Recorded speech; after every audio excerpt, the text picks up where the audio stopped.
was an actual text message conversation I had last week. We wanted to go to apéro, which is French happy hour, with a couple we've recently met, and we couldn't coordinate it because we were going to be in another country and then they were going to be in another country. I wanted to share it with you because I think it's a really good illustration about how, after being here for just a couple of months, we've kind of had a complete mind shift in the way we think about travel. From here, visiting another European city isn't something that takes months of planning and thousands of dollars. It's something you can do on a whim, kind of like packing up your car and doing a quick road trip in the States. Hi, I'm Brandy. And I'm Todd. 2 months ago, we packed our bags and moved from Houston, Texas to Nice, France. And we're here to share with you what it's like to start a new chapter abroad and why the biggest surprise about living here has nothing to do with the wine or cheese. But the wine and the cheese have been fantastic. But one of the biggest surprises that we've had has everything to do with how easy it is to explore Europe from right here in the beautiful city of Nice, France. So Nice might not be the biggest travel hub in Europe, but given its size and given its location, it might just be one of the best. If your goal is to explore Europe easily, often, and fairly affordably. While most people choose Nice for the beaches, and frankly, that's why I chose Nice, and the 300 days of sunshine every year, we think we might have discovered something even better. That is, how incredibly easy it is to explore Europe from this one little spot on the Mediterranean. In our first 8 weeks living in Nice, we've already been to Paris, Brussels, and Italy just by hopping on a train or booking a quick plane flight. So, when we were originally deciding on where to move, transportation was a very important part of our decision making criteria. And that's one of the reasons we chose Nice, is because we did know it had a fantastic airport. As a matter of fact, it's the third largest airport in France, behind the two in Paris. And we just want to make certain that you understand what that really means for someone moving to Nice. What that means is Nice is the second biggest airline travel hub in France, behind Paris. And lucky for us, where we ended up in the port area, it is just an easy, quick 30-minute tram ride from our stop right to Terminal 1 or 2. Now, I will say the airport's a little bit more crowded now that it's become close to July and August. But for a lot of the year, it's such a small, easy functioning airport, it's super easy to get in and out of.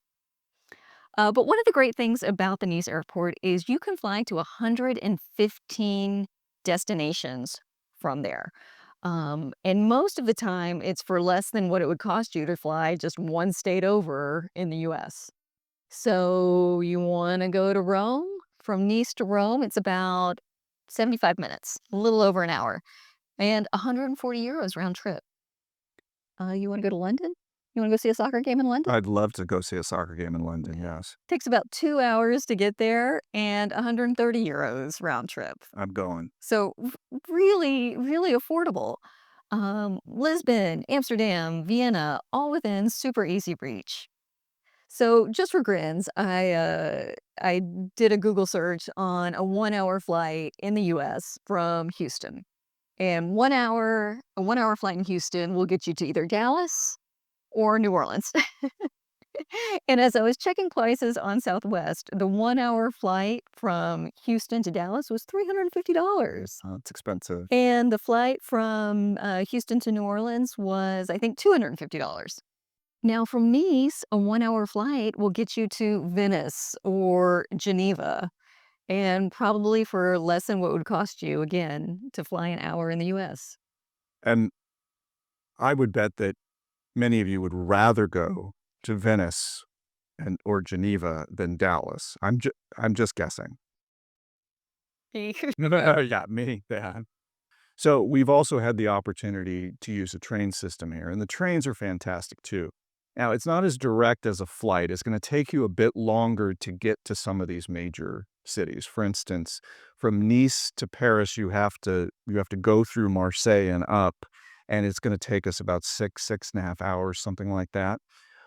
But what you have as an opportunity if you retire in a place like Nice, because it has such great connectivity to the train system as well, is that if you wanna take an extended trip, you can hop a train, and along the way, you can see a lot of these very beautiful French cities.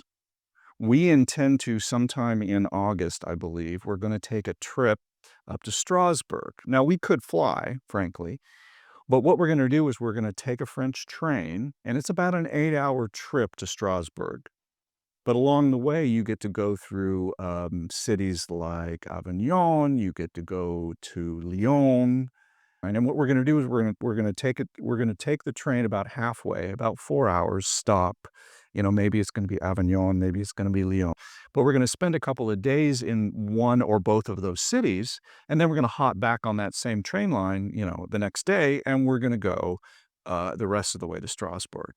So we're gonna get to see in just a couple of days, we're gonna get to see quite a bit of the countryside of France. And that has been a mind shift as well, because after decades of planning your travel while you're working in these 1 week, 2 week increments, Mhm. you really do have to stop thinking about travel as let's get to from point A to point B as fast as we can and do as much as we can once we get there. You kinda have to turn that off and relearn how to travel when you're not on a 2-week deadline every time you leave the country. 2 years ago, when Todd and I sat down and really started planning for retirement, one of the questions that we asked each other often was, "What do we want our life to look like once we quit working?" And the answer was always Travel. travel. Specifically in Europe. Mhm. Now, we've been told by people who are further along in the journey than we are They have more wisdom than we do. that there are 3 phases to your retirement, and that you've got your go-go years, you've got your slow-go years, and you have your no-go years. Well, we've decided that we're gonna try to spend as much of our go-go years exploring all the European castles, the museums, the rooftop restaurants that we can.